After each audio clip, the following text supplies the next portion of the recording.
Hi hello welcome সময় lifestyle. আশা করি তোমরা পিতার দ্বারায় খুব ভালো আছো, আর আমি পিতার দ্বারায় খুব ভালো আছি, আর তোমাদের ভালোবাসায় খুব ভালো আছি। গরমটাও প্রচুর, আর তোমরা জানো ছেলে মেয়ের শরীর খারাপ, তার জন্য ওদের সঙ্গে একটুখানি টাইমটা স্পেয়ার করছি। মানুষ তো ঠকেই শেখে। আমি ঠকিনি, আমি কোনোদিনও ঠকিনি। ঠকাবার চেষ্টা মানুষ অনেক করেছে, সেটা আমি হতে দিই। তো এই যে মেয়ে এসছে, ওর শরীরটা খারাপ, মাকে পেয়েছি 15-20 মিনিট ছাড়া ছাড়া মেয়েকে শরবত দেওয়া, মেয়েকে খাবার বানিয়ে দেওয়া, মেয়ে কী খাবে, কোনটা ও হজম করতে পারবে। সত্যি মাথার উপরে না একটা বড় গুরুজন থাকাটা প্রচুর দরকার। যখন মাকে বললাম যে মা আমার মেয়ের এটা হয়েছে, এই ব্যাপার, মা ঠিক সেইভাবে কন্টিনিউসলি সুন্দরভাবে আধ ঘন্টা পর পর ঠিক লিমিট করে করে খাবারগুলো দিচ্ছে, এবং ওর হজমও হচ্ছে, ফিট অ্যান্ড ফাইন। যাই হোক, পিতা বিশাল বড় একটা অবদান দিয়েছে। বয়স্ক মা মা সব জানে, তাই না? এবারে ছেলের ব্যাপারে বলি। ছেলেকে এত ছোটোর থেকেই তো মানুষ করেছে, তেল টেল লাগিয়েছে। এবারে ছেলের ব্যাপারে সবই জানে মা। ছেলে যা খায়, ছেলেকেও বলছে তোর শরীর খারাপ বাবু, তুই এইটা খা ওইটা খা, আবার ছেলেকে ছেলের মতন বানিয়ে দিচ্ছে। দেখো না, কালকে বলল ও দিদুন তোমার হাতের আলু ভাতে আমার আর আমি ভুলবো না। তার দিদিকে বলছে, আমি আর মা শুনছি, দিদি দিদি দিদুনের রান্না কি সুন্দর জানিস। তখন তার দিদি বলে হ্যাঁ জানি। তো যখন ঝুম্পা ঢোকে তখনই মা একদম পুটকা বলে জাপটে ধরেছে। ছোটোবেলায় পুটকা ভুটকা এগুলোই বলতো। তো তো যাই হোক, মা যখন দেখছে কি ছেলের শরীর খারাপ, খুব আফসোস করছে, আমার এই বাবুটা শরীর খারাপ হলো। তারপর ছেলেকে তার মতন করে পরোটা করে দিচ্ছে, নামমাত্র তেল দিয়ে, যেগুলো খাওয়া মানা। প্রত্যেকেরই সত্যি করে আমি দেখলাম, প্রত্যেকেরই মাথার উপরে না একটা গুরুজন থাকা ভালো, যারা নিজের থেকে অ্যাডভাইস দেবে, সব কিছু করবে। এই যে মা বলে গ্রহণ করেছি, কোথাকার মা কোন মা এটা আমি বলার প্রয়োজন বোধ করি না, বা আমি এটাও প্রয়োজন বোধ করব না। কেউ যদি জিজ্ঞেস করে তোমার মায়ের নাম কি, আমি বলবো না। মা থাকে কোথায় বলবো না, মা কি করে সেটাও বলবো না, মা টাকা নেয় কি নেয় না সেটাও বলবো না। কেন জানো? আমি মাকে অতটাই শ্রদ্ধা করি, আর এটা আমাদের অনেক দূরের ব্যাপার। আমি কাউকে বলার প্রয়োজন বোধ করব না। কেন কি, মা মাই হয়, মায়ের আর পরিচয় দিতে লাগে না, মা বললেই স্টপ হয়ে যায়। অত কৈফত অনেকে জিজ্ঞেস করে, আমি কেন বলবো? ভালো মানুষ কটা আছে? ভাঙতে তো সবাই পারে, গড়তে কটা পারে? আমি প্রয়োজন বোধ করি না। সে যত বড়ই প্রাইম মিনিস্টার চলে আসুক, তোমার মায়ের কী নাম, তোমার মা কোথায় থাকে, তোমার মায়ের কি করে রিলেশন, কেন গো অত কেন বলবো, তাই না? যাই হোক, ঠকেছি বলে এই কথাটা বললাম, ডোন্ট মাইন্ড। আর রইল কি, যাই হোক, আমাদের ঝুম্পা মিঠুকে মা রীতিমতন সেবা করে যাচ্ছে, রীতিমতন সেবা করে যাচ্ছে। সত্যটা আমাকে তুলে ধরতে হবে, ঠিক আছে? আমার কাছে যেন এই প্রশ্ন না আসে কে মা কে কি। আমার মা পরিচয় দিয়েছি, ব্যাস এতটাই। আমি কাউকে কোনো কৈফত দেব না। আমি যা জীবনে ঠকেছি মানে বলার না। আজকে আমার হাজব্যান্ডের টাকা আছে বলে হয়তো আমরা সব কিছু কভার করতে পেরেছি, তাই না? তো যাই হোক, মা তো খুবই করছে ছেলেকে ছেলের মতন। কালকে রাত্রিরে একটা ইয়ামি খাবার বানিয়েছিল, কি জানো, যেটা মা বলেও না কেমন, দেখো। আর তারপরে দেখো, একটা মাই জানে একটা সংসারকে, আরে হোক না বড়লোক, মা তো জানেই, মা জন্ম থেকেই জানে আমাদের সবই। তো মা বলে, আরে বাবা, আমাকে বলে, সোমা, তোর গাড়ি আছে, বাড়ি আছে, তোর টাকা আছে বলেই কি সব একসঙ্গে খেয়ে নিতে হয়? কি পাল্লায় পড়েছে। আমি ভাবলাম মায়ের কথাই কিছু বলি, তারপরে আমার কাজ শুরু করব। তো ওটা হলো, যাই হোক।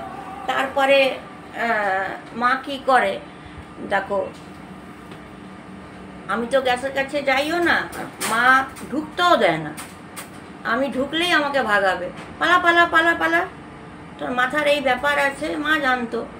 তো যাই হোক, এবারে মা ভ্যারাইটিস করে ঘুরিয়ে ঘুরিয়ে বানিয়ে দিচ্ছে।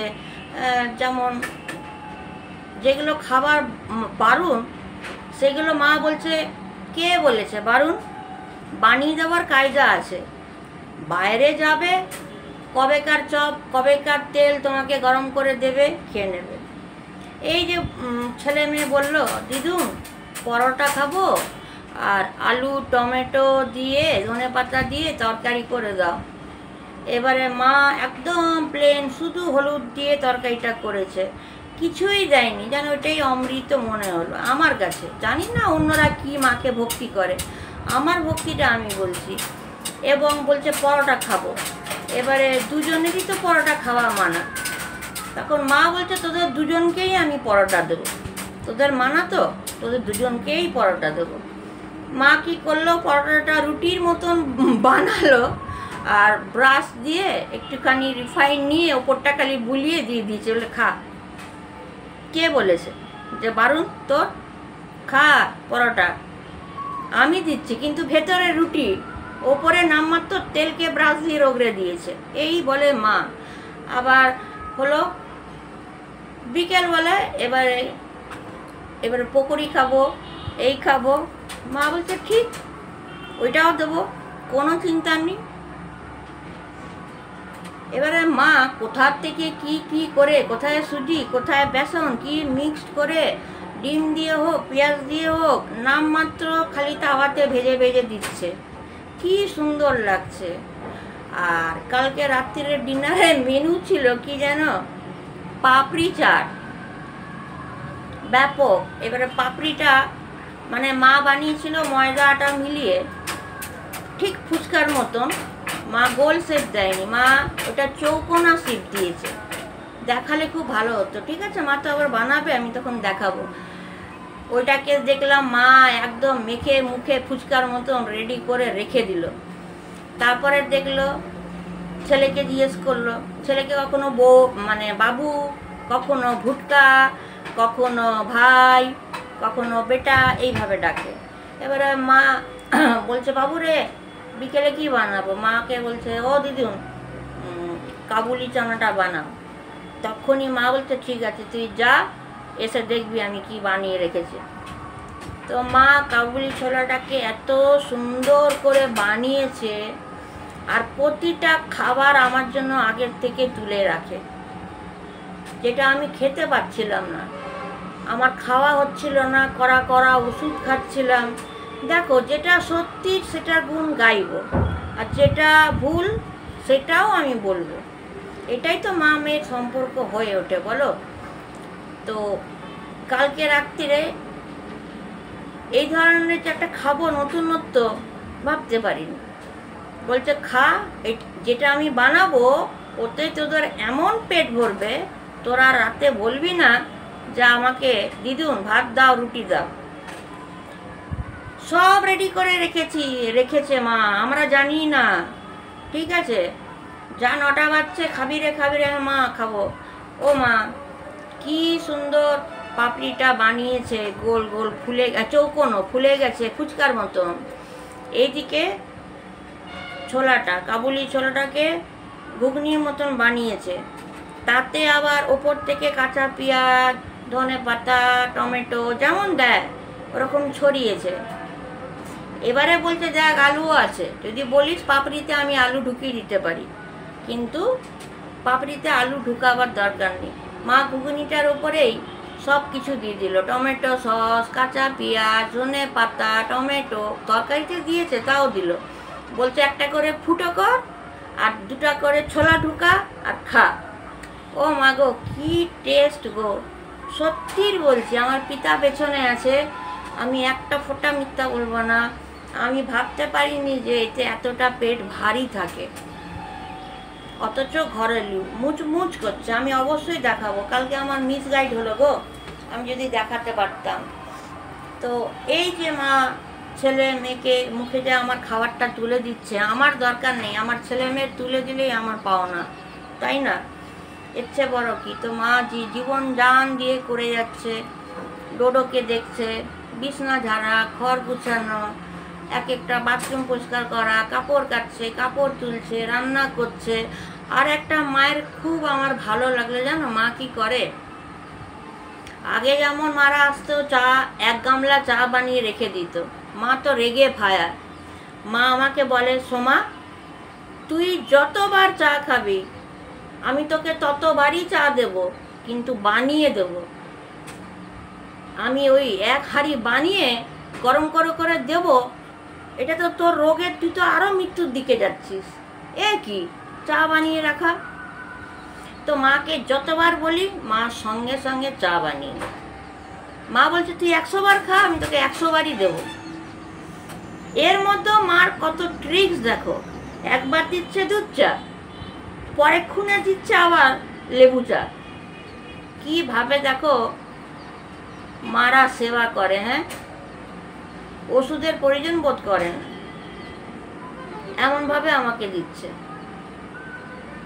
বিকেলবেলায় বসেছি, আমাকে 5টা পাকোড়া দিয়েছে, এত বড় বড়, এর চেয়ে বেশি দেবো না, আছে দেবো না।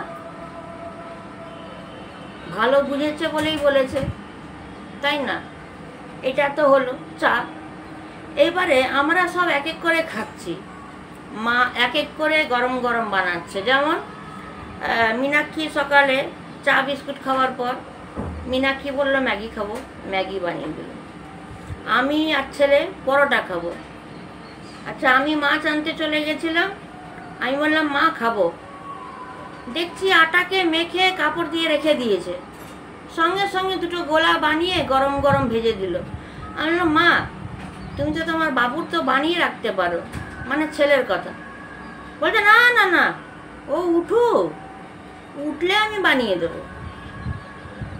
ভাবো, ছেলে উঠলো, ছেলেকে বকলো, এইভাবে হয়, এইভাবে ওষুধ খেতে হবে। আবার মা সঙ্গে সঙ্গে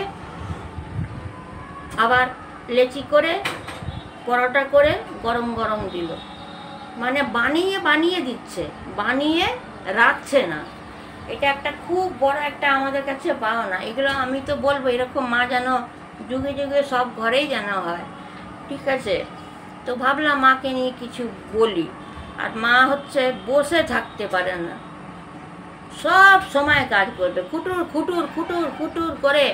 আমার ঘরটা তো আমি যা করে গুছিয়েছিলাম, মা তো এমনি দুঃখ করছে, এই তোর শরীর কি হয়েছে রে, তুই কত ফর্সা ছিলিস রে, তুই কত ভালো ফিগার ছিল রে, তোর চুল কোথায় গেল রে, তোর তো মাথায় অপারেশন ছিল, হ্যাঁ, এই সব বলে যাচ্ছে। তারপরে মা দুঃখ করছে, কাঁদছে যে আমাদের ভুটকার এরকম হবে, ফুটকার এরকম হবে, তোর এরকম হবে, কল্পনার বাইরে। তো মা মাই হয়। তো দেখছি মা হাসাচ্ছে, কাজ করছে, ঘুট ঘুট ঘুট ঘুট কিছু করে যাচ্ছে। খুবই ভালো, খুবই ভালো। এরকম মা যেন সব ঘরে ঘরে হয়। আমি তো সংসারের চাবিটাই মাকে দিয়ে দিয়েছি, মাকে দেখে মায়ের সংসারের চাবিটাই মাকে দিয়ে দিয়েছি, এটা তোমার সংসার, চালাও। এই হলো মা। তো যাই হোক, মায়ের ব্যাপারে কিছু বললাম। সত্যি মেডিসিনটাও কাজ করে না। মা যখন যেখানে দেখো, আমার মাকে আমি পেয়েছি বলে আমি ফিট হচ্ছি কতটা, আবার আমি মা হয়ে আমার ছেলেমেয়েরা যখন তার দ্বিগুণ খাবারগুলো বানিয়ে দিচ্ছে, খাচ্ছে, তাহলে আমি মা হয়ে কতটা খুশি হচ্ছি। ভাবো তাহলে, আমি আমার মা পেয়ে খুশি হচ্ছি, আমার দুটো বাচ্চা দিদার ভায়া হয়ে মাকে পাচ্ছে, তারা কতটা খুশি হচ্ছে, তাই না? এই হয়ে যায় ব্যাপার। ওষুধ কি খাবো? ওষুধ খাওয়াই ভুলে যাচ্ছি। মা মনে করাচ্ছে ওই ওষুধ খেলি, ভুলে গেছি বাবু। তো সেই যাই হোক, কালকে রাত্রিরে আমার মেয়েটার আবার কোমরে ব্যথা করছে, ওষুধ খেতে যাচ্ছিল, মা ঘাপ করে ধরেছে, কি তুই ওষুধ খাবি, রাখ ওষুধ, চল আমার রুমে। নিয়ে গেল, তেল টেল মালিশ করলো, কি করলো, মেয়ে এসে কি শান্তিতে এক ঘুমে ঘুমালো, এক ঘুমে উঠলো সকালবেলা। তার দিদাকেই বলছে, দিদুম কালকে তুমি এত কিছু করে আমাকে কি সব মাখিয়ে দিলে, তেল রসুন ফসুন, আমি একদম বেহোশের মতন ঘুমিয়ে গেছি। এগুলোই দরকার। মায়ের মানে উপরে না একটা গুরুজনের ছায়া না হলে একদমই চলে না। বিশেষ করে একটা মা হলে যেন মনে হয় নতুন জীবন পেয়ে গেল, নতুন জীবন পেয়ে গেলাম। কিন্তু এখনকার জেনারেশনের মেয়েরা না মাকেও দুর্নাম করতে ছাড়ে না। তো আমার কাছে মাটা বিশাল বড় একটা অ্যাচিভমেন্ট। আমি মা বললে রেগে যাই, কিন্তু পিতা, আমার মা, বাবা দূরে আছে, বিহারে থাকে, এবং অনেক আমার পেছনে মানুষ লেগেছে, অনেক কিছু বলেছে, তবে আমাকে যারা যেটাই বলেছে সব কটাই গাড্ডায় পড়েছে, জানো, সব কটাই গাড্ডায় পড়েছে। আর আমি কিন্তু ঠিক ধাপে ধাপে উঠে যাচ্ছি। তো প্রার্থনা করব, যারা আমার পেছনে লেগেছে তাদের জন্য যিশু পিতার কাছে প্রার্থনা করব, সেই শত্রুগুলোকে আরও ভালো করো, ওদেরকে আরও উপরে উঠাও। কেন ওরা সব ঢাপ হয়ে যাচ্ছে? ওরা ঢাপ হয়ে যাচ্ছে কোথায় জানো? নিজেদের দোষে।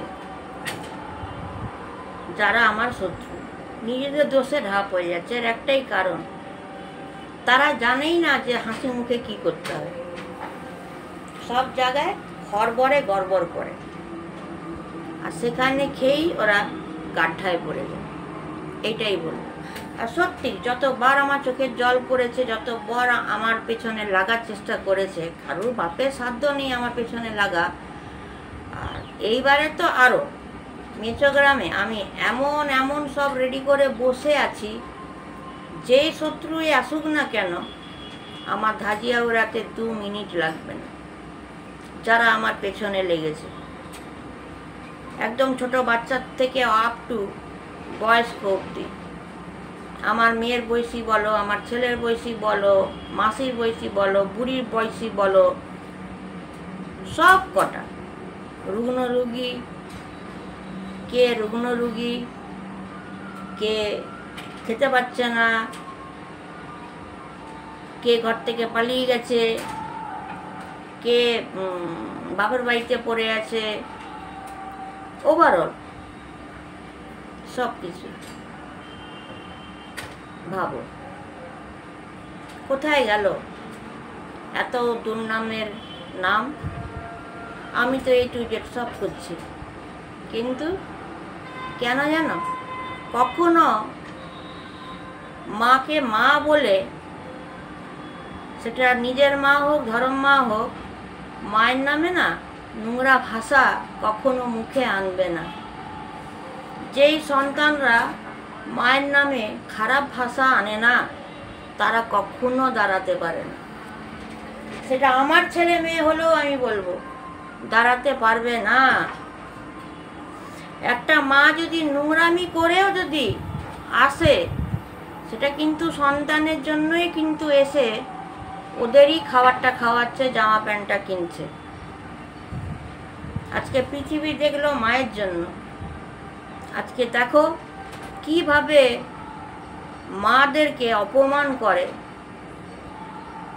তারাই কিভাবে গাড্ডায় পড়ে। মাকে অপমান, যেই মা থাকতে আশ্রয় দেয়, যেই মা জিনিস কিনে দেয়, যেই মা প্রতিটাতে সাপোর্ট করে, যেই মা বাবার থেকে সব পাইয়ে দেয়। আমার ছেলে মেয়ের কথা বলি না, জগতে আমার সব ছেলে মেয়েই তো আমার মেয়ে, তাদের কথা বলছি, ছেলে বা মেয়ে বোধ। তো যে আসল, পৃথিবীতে সব থেকে আসল কে? মা। কিন্তু এইসব মানুষের মেন্টালিটি যা, নিজের মা হলে দেখো সব জীবন জান দিয়ে দেবে।